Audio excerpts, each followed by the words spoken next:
सभी भक्तों को श्री शिवाय नमस्तुभ्यम हर हर महादेव। ओम नमः शिवाय। जय महाकाल। शिवाय नमः। ओम राधे राधे। तो आज हम आपको बताने वाले हैं साल की पहली पुत्रदा एकादशी का उपाय। अब आप कहेंगे पहली पुत्रदा एकादशी तो क्या दूसरी पुत्रदा एकादशी भी आती है? जी हाँ, दूसरी पुत्रदा एकादशी भी आती है। साल में केवल दो ही ऐसी एकादशी है जिन्हें पुत्रदा एकादशी कहा जाता है, और ये आती है पहली जनवरी यानी कि पोष के महीने में, और दूसरी आती है सावन के महीने में, जो भगवान शंकर का प्रिय महीना है। तो इस साल 2025 में दो पुत्रदा एकादशी जो आने वाली है, पहली पुत्रदा एकादशी आ रही है 10 जनवरी के दिन। 10 जनवरी 2025 के दिन पहली पुत्रदा एकादशी पड़ रही है। अब इस पुत्रदा एकादशी के दिन आपको किस प्रकार से उपाय करना है पुत्र कामना के लिए, किस प्रकार से संतान प्राप्ति करनी है, किस प्रकार से बाबा भोलेनाथ को प्रसन्न करना है, वही जानकारी आज के इस वीडियो में हम आपको देने वाले हैं। किस प्रकार से उपाय करना है, किस प्रकार से आपको उपाय करके बाबा को प्रसन्न करना है, ताकि इस साल 2025 में आपको पुत्र प्राप्ति हो जाए, वंश वृद्धि हो जाए, संतान प्राप्ति हो जाए, और इसके साथ ही आपका जीवन खुशियों से भर जाए। तो चलिए शुरू करते हैं। अब हम आपको उपाय बताना, पर उससे पहले आपको वीडियो को लाइक कर देना होगा, चैनल को सब्सक्राइब कर देना होगा, वीडियो को शेयर कर देना होगा। तो इसमें आपको किन किन वस्तुओं की आवश्यकता पड़ने वाली है? सबसे पहले तो आपको बनानी होगी खीर पुत्रदा एकादशी के दिन। इसके साथ ही आपको चाहिए होगा गाय का घी। इसके साथ ही आपको चाहिए होगा 2 दीपक। इसके साथ ही आपको चाहिए होंगे 4 बेलपत्र, और इसके साथ आपको चाहिए होंगे 2 कलश जल, और साथ में चाहिए 2 सफ़ेद पुष्प। ये सभी वस्तुओं की आपको आवश्यकता पड़ने वाली है। कैसे आपको उपाय करना है वही हम अब आपको समझाते हैं। सभी वस्तुओं को आपको भगवान शंकर के मंदिर में लेके जाना है, और साथ में चाहिए होंगी 2 कटोरी। कटोरी स्टील की, यदि छोटी छोटी कटोरियाँ हों तो भी कोई दिक्कत नहीं, आपको स्टील की छोटी छोटी कटोरियाँ लेनी है। आप नई कटोरी लेना चाहें तो नई ले सकते हैं, अपने ही घर में से कटोरी लेना चाहें तो अपने ही घर में से कटोरी ले सकते हैं। छोटा सा उपाय है आपको, यदि गाय का घी आपके पास में ना हो तो आप जो घर में इस्तेमाल करते हैं घी, उसको फिर काम में ले सकते हैं। ऐसा बिल्कुल भी आवश्यक नहीं है कि आपको ढूंढ कर ही गाय का घी लेकर आना है।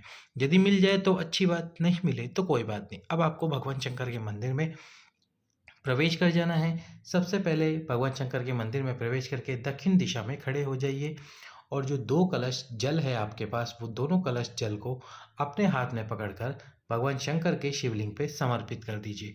दोनों कलश से एक साथ आपको जल समर्पित करना है, और दोनों कलश से जब जल समर्पित करोगे तो एक ही धार बनाने की कोशिश करना, दोनों कलश से एक धार बन जाए, अलग अलग धार नहीं। और आप जब जल समर्पित कर रहे हो तो तुमरुकेश्वर महादेव और इसके साथ ही कृष्णेश्वर महादेव का नाम लीजिए।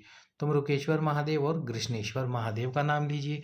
अब आपको क्या करना है, दोनों कलश से जल समर्पित करते हुए बाबा से प्रार्थना करनी है कि हे शिव शंभु, मेरी इस कामना को पूर्ण करो, मुझे संतान और वंश की वृद्धि कराओ।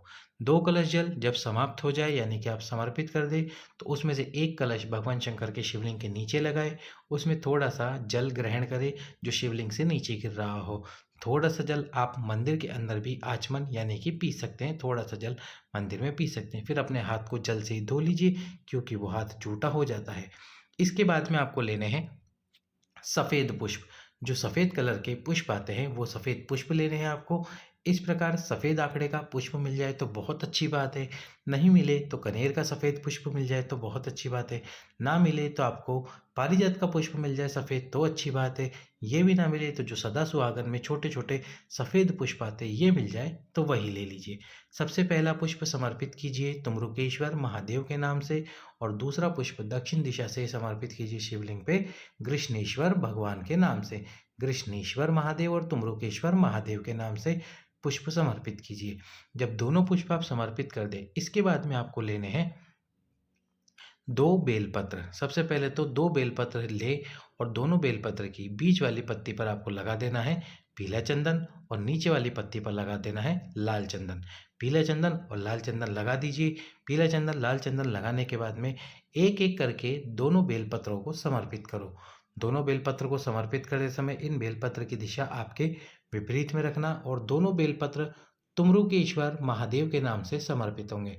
कौन से महादेव? तुमरुकेश्वर महादेव के नाम से। 2 बेलपत्र समर्पित कर दो एक-एक करके।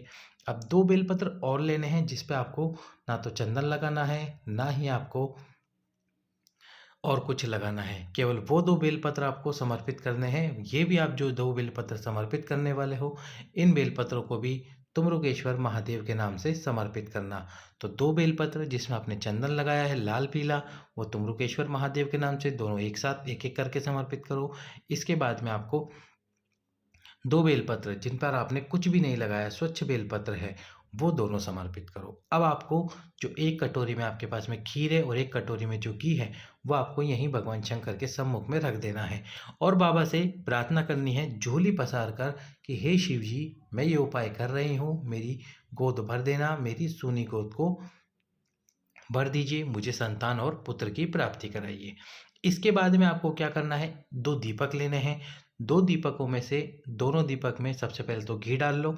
घी डालकर जो दीपक है आपके पास, उस दीपक में आपको सबसे पहले पहला दीपक लो, इसमें आपको लंबी बात और गोल बात दोनों लगानी है। एक और दीपक लो, इसमें भी आपको लंबी बात और गोल बात लगानी है। लंबी बात और गोल बात लगाकर ये दोनों दीपक सबसे पहले शिव जी के सम्मुख में प्रज्वलित करो और जब शिव जी के सम्मुख में प्रज्वलित करोगे तो आपको भगवान शिव और माता पार्वती का स्मरण करना है। पहले तो भगवान शिव और माता पार्वती का स्मरण करके फिर तुम्रुकेश्वर महादेव का स्मरण करो। तुम्रुकेश्वर महादेव का स्मरण करके ये दोनों दीप प्रज्वलित कर दो। दोनों दीप प्रज्वलित करने के बाद में 2 दीपक और लेने हैं आपको। अब ये 2 दीपक आपको कहाँ प्रज्वलित करने हैं? ये करने हैं भगवान शंकर की मंदिर की चौखट पर। जो मंदिर है उस मंदिर की चौखट पर सबसे पहले तो आसन लगा लीजिए। आसन लगाने के बाद में पहला दीप यहाँ पर जिसमें आपको दोनों में ही लंबी बात लगानी है, बात भगवान शंकर की तरफ रखनी है और दोनों को प्रज्वलित कर देना है। यहाँ पर आपको तुम्रुकेश्वर महादेव, भगवान शिव और माता पार्वती, माँ जगत जननी, माँ आद्य शक्ति का स्मरण करना है। माँ आद्य शक्ति, माँ जगत जननी, माँ गौरा का स्मरण कीजिए, माता से प्रार्थना कीजिए और इसके साथ ही भगवान शंकर के जो चौखट होती है उसके एक गण होते हैं जिनका नाम होता है मणिभद्र। उन मणिभद्र का स्मरण कीजिए। मणिभद्र का स्मरण करके उनसे प्रार्थना कीजिए, हे मणिभद्र जी, हमारी ये कामना, हमारी ये इच्छा भगवान शंकर तक पहुंचाइए ताकि शिव जी हमें हमारी इस इच्छा को पूर्ण कर देवे। इसके बाद में आपको वो कटोरी जो आपने खीर की और घी की रखी थी शिव जी के सम्मुख में, उनको वहीं पर रहने दीजिए और आपको क्या करना है, जो 2 बेलपत्र आपने समर्पित करे थे स्वच्छ वाले जिसमें आपने चंदन नहीं लगाया, वो दोनों बेलपत्र शिवलिंग से उठा लेने हैं। अब इन दोनों बेलपत्रों को घर पर लेकर आइए। कटोरी को आपको वहीं पर छोड़ देना है, दोबारा से उस कटोरी को मंदिर से लेकर नहीं आना है। यदि आपको 2 या 3 दिन बाद वो कटोरी मंदिर में दिख भी जाए तो नहीं लानी है। उस कटोरी की खीर का और उस कटोरी के घी का वो क्या करना है, वो शंकर जी स्वयं देख लेंगे और जो मंदिर के पंडित जी हैं वो देख लेंगे। आपको इनका कुछ नहीं करना। यदि ऐसा हो कि आपके पास में कटोरियाँ ना हो तो इन कटोरी के स्थान पर फिर आप दोंदे इस्तेमाल कर सकते हैं। जो पत्तल दोंदे वाले दोंदे आते हैं उनका इस्तेमाल कर सकते हैं, लेकिन केवल और केवल एक्सेप्शनल सिचुएशन में, जब आपके पास में कटोरियाँ ना हो और आप कटोरी नहीं लेके जा सकते मंदिर के अंदर, तो फिर आप दोंदों का इस्तेमाल करें। दोंदे रख दीजिए, बाबा से प्रार्थना कीजिए, प्रार्थना करके वो दोनों वहीं पर छोड़ दीजिए, घी और खीर वाले दोंदे, और आपको दोनों बेलपत्र लेके आने हैं अपने घर पर। अभी वीडियो को लाइक नहीं किया है तो लाइक करके चैनल सब्सक्राइब कर दीजिए, वीडियो को शेयर कर दीजिए और फिर वो दोनों बेलपत्रों को लाकर एक बेलपत्र पत्नी खा ले, एक बेलपत्र पति खा ले और बाबा से प्रार्थना कीजिए। इसके साथ ही यदि आपने खीर अतिरिक्त बनाई है तो वो अतिरिक्त खीर आपके घर में जो शिवलिंग हो उस शिवलिंग के सम्मुख में एक पात्र में रखिए, तुम्रुकेश्वर महादेव का नाम लीजिए और उस खीर का सेवन पति और पत्नी दोनों करें। इस प्रकार से ये पूरा उपाय 10 जनवरी के दिन कीजिए।